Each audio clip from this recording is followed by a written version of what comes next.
Very good morning to all. Myself, Dixit S. Tandil, working as a lecturer in Vallabh બુદ્ધિ polytechnic Navsari. તો આજે આપણે semester 4 મિકેનિકલની અંદર જેનો સબ્જેક્ટ કોડ છે 3341904, subject name computer aided design, જેની અંદર આજે આપણે યુનિટ નંબર 3 જીઓમેટ્રિક મોડેલિંગમાં ટાઈપ્સ ઓફ મોડેલિંગ વિશે આપણે ચર્ચા કરીશું. Okay, so let we start. Difference between 2D and 3D models. Okay, તો difference between 2D and 3D મોડલ્સની અંદર તો સૌપ્રથમ તો આપણે 2D મોડલ્સની વાત કરીએ. તો 2D મોડલ્સ જે હોય છે એ 2D મોડલ્સ હંમેશા બે એક્સિસ એટલે કે એક્સ અને વાયની અંદર દર્શાવવામાં આવે છે, જ્યારે 3D મોડલ્સ એક્સ, વાય અને ઝેડ કોર્ડિનેટની અંદર દર્શાવવામાં આવે છે. ઓકે, તો in 2D models, end of the line are represented by x and y coordinate, while 3D models in end of the lines are represented by x, y and z coordinates. Okay, so next, 2D model is made up of 2 dimension and 3D model is made of 3 dimension. એટલે કે 2D મોડેલની અંદર 2 dimension હોય છે, જ્યારે 3D મોડેલની અંદર 3 ડાયમેન્શનમાં હોય છે ફિગર. ઓકે, તો 2D મોડેલની અંદર આપણે જ્યારે વાત કરીશું તો 2D મોડેલની અંદર લાઇન અને વિડ્થ એ દર્શાવવામાં આવે છે, જ્યારે 3D મોડેલની અંદર એની લેન્થ, વિડ્થ અને થિકનેસ આ 3 દર્શાવવામાં આવે છે. એટલે કે 2D મોડેલ કેવું હોય છે, એક ફ્લેટ હોય છે, તેની માત્ર લંબાઈ અને પહોળાઈ દ્વારા જ દર્શાવવામાં આવે છે, કે તેની અંદર કોઈપણ પ્રકારની જે ઊંડાઈ છે, ડેપ્થ છે એ હોતી નથી. જ્યારે 3D મોડેલમાં લંબાઈ, પહોળાઈ, ઊંડાઈ કે તેની થિકનેસ એટલે કે જાડાઈ દર્શાવવામાં આવે છે. Okay, next, in 2D model curve edges are represented by circle, ellipse, splines etcetera. Okay, જ્યારે 2D મોડેલ્સની અંદર જે કર્વ જે છે એ કર્વને રિપ્રેઝેન્ટ કરવા માટે, કર્વને દર્શાવવા માટે સર્કલ, ઇલિપ્સ, સ્પ્લાઇન જેવા સેક્શનની જરૂર પડે છે. જ્યારે કોઈક 3D મોડેલની અંદર જ્યારે કર્વ દર્શાવવાનું હોય છે તો curve surface are represented by suitable space generator. Okay, એને દર્શાવવા માટે કોઈક કર્વ સરફેસની જરૂર પડે છે, જે કોઈ સ્પેસની અંદર એક્સ અને વાય અને ઝેડ કોઈ સ્પેસની અંદર દર્શાવવામાં આવે છે.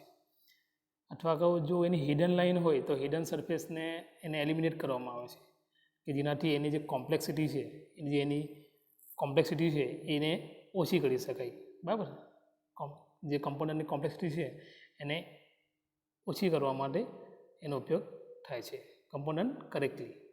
ઓકે, તો 2D મોડેલ જે છે એ 2D મોડેલને સમજવું અઘરું છે.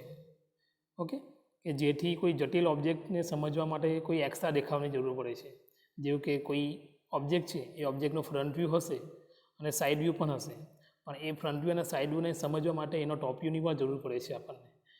બીજું કે અમુક કોઈ એક્સ્ટ્રા દેખાવની પણ જરૂર પડે છે, જેવા કે સેક્શનલ દેખાવ છે. ઓકે, એની જરૂર પડે છે. જ્યારે 3D મોડેલ એ શું છે કે 3 એક્સિસમાં હોય છે, તેથી કોઈપણ જે ઓબ્જેક્ટ છે એ ઓબ્જેક્ટને આપણે જ્યારે જોવું હોય, પિક્ટોરિયલ વ્યૂમાં જોવું હોય તો એને આપણે ઇઝીલી સરળતાથી એને સમજી શકીએ છીએ. બીજું કે એની અંદર કોઈ એક્સ્ટ્રા દેખાવની પણ જરૂર રહેતી નથી. ઓકે, નેક્સ્ટ, બીજી વાત કરીએ તો 2D મોડેલ છે એ 2D મોડેલની અંદર વોલ્યુમ છે કે માસ છે એવી જે પ્રોપર્ટીઝ છે એ પ્રોપર્ટીઝને આપણે કાઉન્ટ કરી શકતા નથી. કેમ કે જો વોલ્યુમ હોય તો વોલ્યુમની અંદર આપણને 3 પ્રોપર્ટીઝ જરૂર પડે છે, લેન્થ, વિડ્થ અને હાઇટની જરૂર પડે છે. ઓકે, ઓનલી આપણે એરિયા કન્સિડર કરી શકીએ છીએ 2D મોડેલની અંદર, પણ જ્યારે એને વોલ્યુમ આપણે કાઉન્ટિંગ કરી શકતા નથી. જ્યારે 3D મોડેલની અંદર શું હશે કે 3D મોડેલની અંદર જે વોલ્યુમ છે, એનું માસ છે, જેવી પ્રોપર્ટીઝની આપણે કેલ્ક્યુલેશન કરી શકીએ છીએ. ઓકે, જો નેક્સ્ટ, 2D મોડેલની અંદર જે છે એ રેન્ડરિંગ થઈ શકતું નથી. ઇટ મીન્સ કે જ્યારે 3D મોડેલની અંદર રેન્ડરિંગ થાય છે, રેન્ડરિંગ શક્ય છે. એનો મતલબ એવો કે રેન્ડરિંગ એટલે શું કે કોઈક ઓબ્જેક્ટ છે તો એ ઓબ્જેક્ટને આપણે ઓબ્જેક્ટનો જે ફોટો છે એ ફોટાને આપણે રિયલિસ્ટિક કે નોન રિયલિસ્ટિક ઓકે બનાવવું હોય તો એના માટે આપણને રેન્ડરિંગની જરૂર પડે છે. રેન્ડરિંગ એટલે શું કે કોઈ ઓબ્જેક્ટ છે, કોઈ મોડેલ છે, એ મોડેલને આપણે રિયલિસ્ટિક બનાવવું હોય તો એના માટે આપણને એની અંદર ગ્રાફિક્સ એડ કરવા પડે છે. અને એ ગ્રાફિક્સ એટલે શું? રેન્ડરિંગ, જે કોઈપણ ઇમેજને રિયલિસ્ટિક ફોર્મમાં લાવવાનું કામ કરે છે. એટલે 2D મોડેલની અંદર રિયલિસ્ટિક પણ આવતું નથી, એટલે કે રેન્ડરિંગ થઈ શકતું નથી. જ્યારે 3D મોડેલની અંદર આપણે રેન્ડરિંગ કરીને કોઈપણ ઓબ્જેક્ટને રિયલિસ્ટિક સ્વરૂપમાં આપણે પ્રેઝન્ટ કરી શકીએ છીએ. ઓકે, તો નેક્સ્ટ 2D મોડેલ માટે ઓકે 2D મોડેલ જે છે એ 2D મોડેલ માટે ઓછી રેમનું કોમ્પ્યુટર, રેન્ડમ એક્સેસ મેમરી જે છે, રેન્ડમ એક્સેસ મેમરી એટલે ઓછી રેમનું જે કોમ્પ્યુટર છે એ પણ ચાલી શકે છે. જ્યારે 3D મોડેલ છે એ 3D મોડેલ વધુ જગ્યા રોકે છે, એના માટે વધુ રેમવાળું કોમ્પ્યુટર છે એની જરૂર પડે છે. ઓકે, 2D મોડેલ કરવા માટે AutoCAD, સોલિડ એજ, 2D ડ્રાફ્ટિંગ વગેરે સોફ્ટવેરનો ઉપયોગ થાય છે. ઓકે, 2D ડ્રાફ્ટિંગ, AutoCAD અને સોલિડ એજ જેવા સોફ્ટવેરનો ઉપયોગ કરી શકાય છે 2D મોડેલ બનાવવા માટે. જ્યારે 3D મોડેલ બનાવવા માટે શું કરવામાં આવે છે? ઇન્વેન્ટર છે, સોલિડ એજ છે, કટિયા છે, પ્રોવી છે, સોલિડ વર્ક, ક્રિયો વગેરે સોફ્ટવેરનો ઉપયોગ કરવામાં આવે છે. તો આ જે હતું એ બધું હતું આપણું difference between 2D and 3D models. Okay, જે આપણે આગળ વાત કરી non rendering tools use in 2D models while rendering tool used in 3D models, mass property like volume, center of gravity, area, density, object found in 2D models, while 3D model modeling these property object can found. Okay, એમાં શક્ય છે, જેમાં શક્ય નથી. તો આ જે બધી ડિફરન્સ છે એ ડિફરન્સ છે આપણે 2D અને 3D મોડેલ્સનો. Okay, so next types of geometric modelling. Okay, તો સૌપ્રથમ તો આપણને ખ્યાલ આવે કે જીઓમેટ્રિક મોડેલિંગ એટલે શું. ઓકે, તો જીઓમેટ્રિક મોડેલિંગની આપણે જ્યારે વાત કરશું તો જીઓમેટ્રિક મોડેલિંગ એટલે કોઈપણ એન્જિનિયરિંગ કમ્પોનન્ટને ઓકે સપોઝ ધારો કે કોઈ બોક્સ છે, એટલે બોક્સ એક આપણો એન્જિનિયરિંગ કમ્પોનન્ટ છે, તો કોઈ એન્જિનિયરિંગ કમ્પોનન્ટને કોમ્પ્યુટર સોફ્ટવેરની મદદથી એને કોઈ વાસ્તવિક એટલે રિયલિસ્ટિક સ્વરૂપ આપવા માટે તેનો ડ્રોઈંગ કે સ્કેચ તૈયાર કરવાની જે પદ્ધતિ છે, ઓકે, તેનો ડ્રોઈંગ કે સ્કેચ તૈયાર કરવાની જે પદ્ધતિ છે એ પદ્ધતિને શું કહેવામાં આવે છે? Geometric modelling. ઓકે, એટલે પાછું એકવાર રિપીટ કરું છું. જીઓમેટ્રિક મોડેલિંગ એટલે કોઈપણ એન્જિનિયરિંગ કમ્પોનન્ટ એટલે કોઈપણ એન્જિનિયરિંગ એલિમેન્ટ છે, એ એલિમેન્ટને કોમ્પ્યુટર સોફ્ટવેરની મદદથી કોઈ વાસ્તવિક સ્વરૂપ આપવા માટે તેનું ડ્રોઈંગ કે સ્કેચ તૈયાર કરવાની જે પદ્ધતિ છે એ પદ્ધતિને જીઓમેટ્રિક મોડેલિંગ તરીકે ઓળખવામાં આવે છે. બીજી રીતના આપણે વ્યાખ્યા જોઈએ તો કોઈપણ એન્જિનિયરિંગ જે માહિતી છે એ માહિતીને ગ્રાફિક્સના સ્વરૂપમાં રજૂ કરવી. બરાબર, કોઈપણ એન્જિનિયરિંગ જે માહિતી છે એ માહિતીને કોઈ ગ્રાફિક્સના સ્વરૂપમાં રજૂ કરવું એટલે જીઓમેટ્રિક મોડેલિંગ. ઓકે, તેના માટે કોઈ ચોક્કસ એન્જિનિયર કે ડિઝાઇનની જરૂર પડે છે, જેની અંદર આપણે ચોક્કસ CAD સોફ્ટવેર અથવા ગ્રાફિક્સ પેકેજીસ સોફ્ટવેરની જરૂર પડે છે. ઓકે, હવે મેઇન પર્પઝ શું છે? Objective of the geometric modelling. Okay, objective of geometric modelling શું છે? તો જીઓમેટ્રિક મોડેલિંગ કરવાનો જે મુખ્ય હેતુ છે એ હેતુ છે કે નવી ડિઝાઇન તૈયાર કરવી. ઓકે, નવી ડિઝાઇન તૈયાર કરવી. બીજું જો એનો હેતુ છે કે ડિઝાઇનનું એનાલિસિસ કરવું. ઓકે, આપણે આગળના જે ચેપ્ટર 1 છે એની અંદર આપણે વાત કરી ગયા ફંક્શનલ એરિયા ઓફ CAD, એની અંદર આપણે વાત કરેલી છે કે ડિઝાઇનનું એનાલિસિસ કરવું જરૂરી છે. તો એના માટે પણ જીઓમેટ્રિક મોડેલિંગ ઉપયોગી છે. તો એનાલિસિસ કેવી રીતના થઈ શકે? તો કોઈ પણ ઓબ્જેક્ટ એલિમેન્ટ છે, મિકેનિકલ જે એલિમેન્ટ છે એ એલિમેન્ટનો એરિયા અથવા વોલ્યુમની ગણતરી કરીને કરવામાં આવે છે.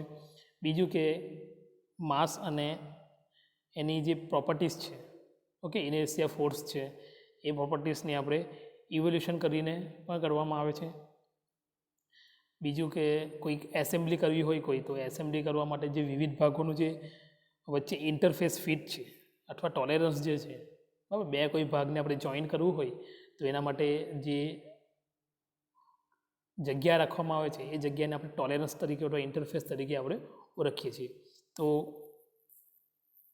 એનું પણ ચેકિંગ કરવામાં આવે છે. ઓકે, તો આ રીતે એનાલિસિસ શક્ય બને છે. અને એના પછી જોઈએ તો ડ્રાફ્ટિંગ. ઓકે, એટલે કોઈ પાર્ટ્સના ડ્રોઈંગ તૈયાર કરવા અથવા કોઈ પાર્ટ્સને આપણે શેડેડ ઇમેજ આપવું છે, બરાબર, એને ઇમેજ આપવું છે, અથવા કોઈ ડ્રોઈંગ તૈયાર છે તે એ ડ્રોઈંગને આપણે પ્રોડક્શન ડ્રોઈંગ તૈયાર કરવું હોય, બરાબર, તો અથવા કે કોઈ પાર્ટ્સના ઓટોમેટિક ડાયમેન્શન આપવા હોય તો એના માટે આપણે ડ્રાફ્ટિંગ જરૂરી છે. મેન્યુફેક્ચરિંગની વાત કરીએ તો મેન્યુફેક્ચરિંગની અંદર શું થાય છે, તો કોઈ પાર્ટ્સ છે એનું ક્લાસિફિકેશન છે, પ્રોસેસ પ્લાનિંગ છે, બિલ ઓફ મટીરિયલ છે, મેન્યુફેક્ચરિંગ રિસ્ટ્રક્ચર છે, રિક્વાયરમેન્ટ વગેરેનું આપણે મેન્યુફેક્ચરિંગની અંદર કરવામાં આવે છે. અને લાસ્ટમાં શું છે કે ઇન્સ્પેક્શન અને ક્વોલિટી કંટ્રોલ, તે એના માટે પણ જિયોમેટ્રિક મોડેલિંગનો ઉપયોગ થાય છે. કે એની અંદર શું આવે છે, ઇન્સ્પેક્શન અને ક્વોલિટી કંટ્રોલમાં કોઈ પાર્ટને ઓટોમેટિક ઇન્સ્પેક્શન કરવા માટે તેનો પ્રોગ્રામ તૈયાર કરવો, અથવા કોઈ રિયલિસ્ટિક જે પ્રોડક્ટ છે અને ડિઝાઇન થયેલા પ્રોડક્ટ વચ્ચેનું શું કરવા માટે કમ્પેરિઝન કરવા માટે પણ જિયોમેટ્રિક મોડેલિંગનો ઉપયોગ કરવામાં આવે છે. ઓકે, તો આ જે હતું વોટ ઇઝ જિયોમેટ્રિક મોડેલિંગ અને તેનો હેતુ શું છે એ આપણે વાત કરી છે. તો એના પરથી આપણને ક્વેશ્ચન થાય કે ટાઈપ્સ ઓફ જિયોમેટ્રિક મોડેલિંગ કયા છે. ઓકે, તો ટાઈપ્સ ઓફ જિયોમેટ્રિક મોડેલિંગ 3 પ્રકારના છે, મેઇનલી 3 પ્રકાર છે: વાયરફ્રેમ મોડેલિંગ, સરફેસ મોડેલિંગ અને સોલિડ મોડેલિંગ. ઓકે, એક જ વાક્યમાં તમારે જો વાયરફ્રેમ મોડેલિંગને તમારે પ્રેઝન્ટ કરવું હોય, ડિફાઇન કરવું હોય તો describe an object using boundary lines. બરાબર, describe object using a boundary line, એટલે જે ઓબ્જેક્ટને દર્શાવવા માટે બાઉન્ડ્રી લાઇનની જરૂર પડે છે એને આપણે શું કહી શકીએ, wireframe modelling. Okay, wireframe modelling તરીકે આપણે ઓળખી શકીએ છીએ. એન્ડ નેક્સ્ટ છે સરફેસ મોડેલિંગ. તો surface modelling describe an object, એટલે કોઈ ઓબ્જેક્ટને આપણે દર્શાવવા માટે બાઉન્ડ્રી સરફેસની જરૂર પડે, બાઉન્ડ્રી લાઇન અને બાઉન્ડ્રી સરફેસ. જો લાઇનની જરૂર પડે તો વાયરફ્રેમ મોડેલિંગ કહેવાય, અને જો બાઉન્ડ્રી સરફેસની જરૂર પડે છે તો એને આપણે સરફેસ મોડેલિંગ તરીકે ઓળખવામાં આવે છે. અને નેક્સ્ટ છે describe an object as a solid, એટલે કોઈ ઓબ્જેક્ટને આપણે સોલિડ દર્શાવવો હોય તો એને કહેવાય સોલિડ મોડેલિંગ, એટલે ઘન સ્વરૂપમાં બતાવવું હોય તો એને આપણે સોલિડ મોડેલિંગ તરીકે ઓળખવામાં આવે છે. ઓકે, અહીંયા તમને અલગ અલગ ફિગર આપી છે, જેમાં પહેલી ફિગર જે છે એ છે વાયરફ્રેમ મોડેલિંગની છે, બીજી ફિગર જે છે એ સરફેસ મોડેલિંગ, અને ત્રીજી જે ફિગર છે એ છે સોલિડ મોડેલિંગની. ઓકે, તો આ જે બધી જે ટાઈપ્સ છે, પ્રકાર છે જિયોમેટ્રિક મોડેલિંગના, એને આપણે હવે વિગતવાર ચર્ચા કરીએ છીએ. તો વાયરફ્રેમ મોડેલિંગ. ઓકે, તો સૌપ્રથમ તો વાયરફ્રેમ મોડેલિંગ. તો વાયરફ્રેમ મોડેલિંગની આપણે જ્યારે વાત કરીએ તો ઇન કોમ્પ્યુટર એડેડ ડિઝાઇનની અંદર, okay, a technique of representing 3D object, a technique of representing 3D object in which all surface are visibly outlined in lines including the opposite side and all internal components that are the normally hidden from view. Okay, તો wireframe modelling જે છે એ wireframe modelling એવી technique જે 3D ઓબ્જેક્ટને present કરે છે, જેની અંદર શું હોય છે કે જે સરફેસ છે એ સરફેસ આર વિઝિબલી આઉટલાઇન, જે ઓબ્જેક્ટની સરફેસ છે એ સરફેસ આઉટલાઇન દ્વારા દર્શાવવામાં આવે છે. ઓકે, બરાબર. તો વાયરફ્રેમ મોડેલિંગમાં ઓબ્જેક્ટની એજને રેખા દ્વારા દર્શાવવામાં આવે છે, જે મેં વાત કરી તે પ્રમાણે ઓબ્જેક્ટ વિઝિબલી આઉટલાઇન ઇન લાઇન્સ, એટલે વાયરફ્રેમ મોડેલિંગમાં ઓબ્જેક્ટની એજને રેખા દ્વારા દર્શાવવામાં આવે છે. ઓકે, અને જ્યાં સર્ક્યુલર સપાટી હોય, ઓકે, આ તો આપણે જે લીધેલો છે એ બોક્સ છે, એ બોક્સ કેવો રેક્ટેંગલ સપાટી છે, પણ જો એની અંદર સર્ક્યુલર સપાટી આવી જાય, કોઈ સર્કલ આવી જાય, તો એ સર્કલને રિપ્રેઝન્ટ કરવા માટે ઇલિપ્ટિકલ રેખા દર્શાવવામાં આવે છે. ઓકે, ઇલિપ્સ રેખા દર્શાવવામાં આવે છે. સમગ્ર મોડેલને કોઈ વાયર ફ્રેમથી ગૂંથેલું હોય એવું લાગે છે. આખું જે મોડેલ છે એ મોડેલને વાયર ફ્રેમ દ્વારા ગૂંથી લેવાયું હોય તેવું દેખાય છે. તેથી તેને વાયર ફ્રેમ મોડેલિંગ તરીકે ઓળખવામાં આવે છે. ઓકે, હવે ફીચર્સ ઓફ વાયર ફ્રેમ મોડેલિંગની આપણે વાત કરીએ તો in this modelling the object is represented by its edge. Okay, તો કમ્પ્લીટ ઓબ્જેક્ટને છે એ કમ્પ્લીટ ઓબ્જેક્ટને કોઈ એજ, લાઇન કે વક્રકાર સપાટીથી દર્શાવવામાં આવે છે. In the initial stages, computer-aided design wireframe models were in 2 dimensions. Okay, તો જે શરૂઆતના તબક્કામાં વાયરફ્રેમ મોડેલ 2Dમાં જ બનાવવામાં આવે છે. ઓકે, એટલે કે એક્સ એન્ડ વાય કોર્ડિનેટમાં શરૂઆતના તબક્કામાં વાયરફ્રેમ મોડેલ 2 ડાયમેન્શનમાં બનાવવામાં આવે છે, એટલે કે એક્સ એન્ડ વાય કોર્ડિનેટમાં. Okay, in wireframe model, object appear as if it is made outline of thin wire. એટલે ઓબ્જેક્ટ થીન વાયરમાંથી બનેલો હોય તેવો દેખાય છે.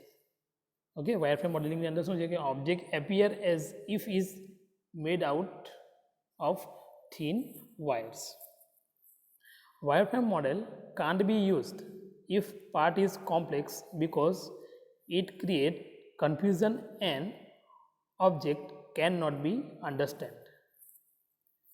ઓબ્જેક્ટ જો કોમ્પ્લેક્સ હોય, બરાબર, ઓબ્જેક્ટ કેવો હોય કોમ્પ્લેક્સ એટલે અટપટો હોય તો વાયરફ્રેમ મોડેલિંગ યુઝ થતું નથી, કારણ કે તેની અંદર કન્ફ્યુઝન ઊભું થાય છે અને ઓબ્જેક્ટને સમજવો અઘરો છે, અન્ડરસ્ટેન્ડિંગ કરવું ખૂબ અઘરું છે, બરાબર.